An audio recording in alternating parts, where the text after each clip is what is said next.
What is the definition of NEVERsate, and what does it mean to you? So NEVERsate is the name of my gym, and it was actually a defunct band member's name, or a band. Like one of my friends had a band and it was named NEVERsate, and I went and saw them, and was like, "Hey man, what does the name mean?" And he's like, "Never and sate," and I'm like, "Yeah, what does that mean?" And he's like, "Satiated." I'm like.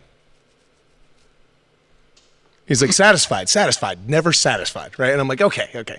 So I kept thinking about it. I was like, man, that's kind of cool. Like, I like how it's like, it's not obvious, but like, the more you think about it, then you're like, all right. And like, I'm a very thankful person. And I like, it gets real dicey when you talk about like thankfulness and versus like never satiated, or like never satisfied. And you're like, well, then are you never happy? And I'm like, different things. You know what I mean? What NEVERsate means is like, even if you can no longer squat, right? We work with a lot of people who don't have their arms, don't have their legs, can't do things like normal people can do. That doesn't mean that they're not part of the team, you know?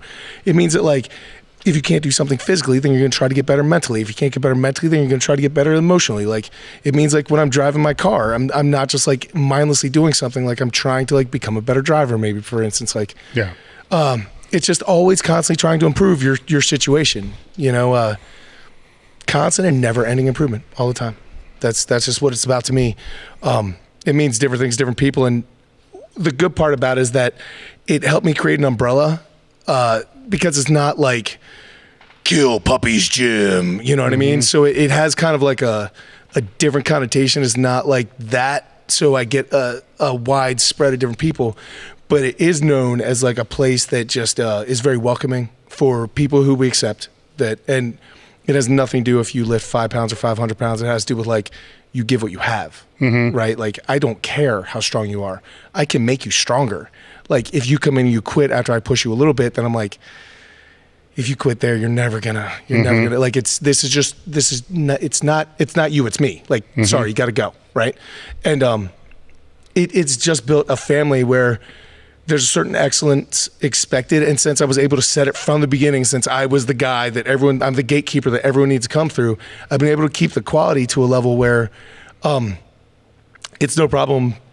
Like, we don't have the same gym drama. Like, people aren't on their phones during sets. The only time people are on their phones are to videotape someone getting their PR so they can give it to them or something like that. Like, no one's talking about work, and people are talking about work. Literally, people be like, I'm squatting. Like, I'm sorry that your day's bad. We can talk about it later all you want. You can whine and complain all you want, but right now, that's not getting us better. Right now, we're doing this. And it goes back to that presence, you know? And so really, it's just about constantly being willing to sacrifice what you're currently at to become what you could be, you know what I mean? And having the courage to actually do that instead of just getting set in your way. Like, a lot of people, when I could no longer really lift as heavy as I could before I got sick, it would have been very easy to be like, okay, I don't want to lift heavy anymore. I don't want to do this. I don't want to do that because I'm not good at it anymore. I'm not the top anymore. And I needed to find different ways to make it cool because, or different ways that I enjoyed the training. Just in general, it's all had to change because of all that. You know what I mean? I'm sure you've been through it too. Like, oh yeah.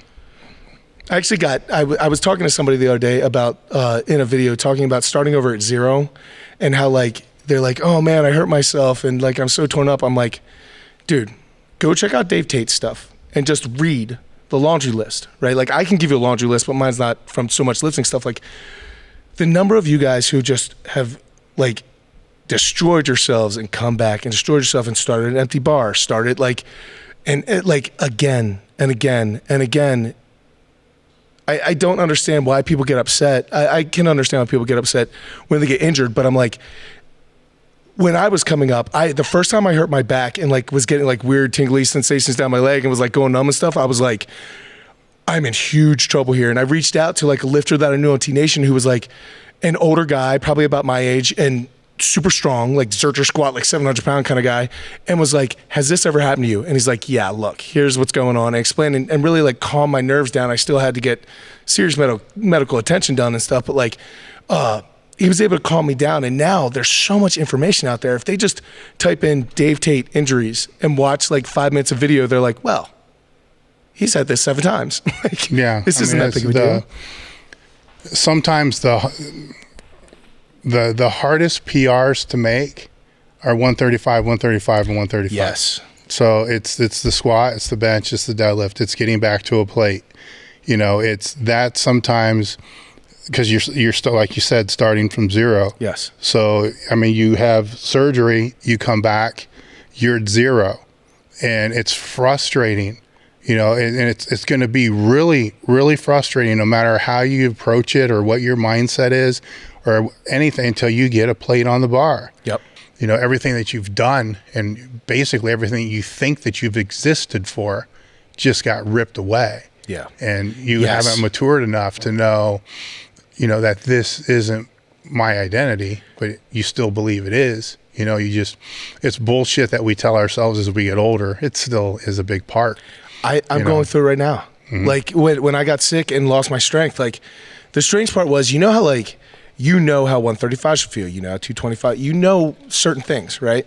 And when they don't, it's almost like if you go to push 225, like bench, and it doesn't move the way that 220, you're like, what magic is this?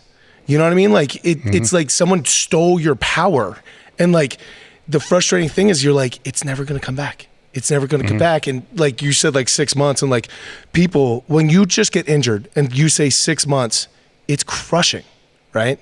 However, you look at your career, you look at my career, and you're like, 6 months. Like, you know how many times I've like not been doing anything for like 6 months? Oh, like, yeah.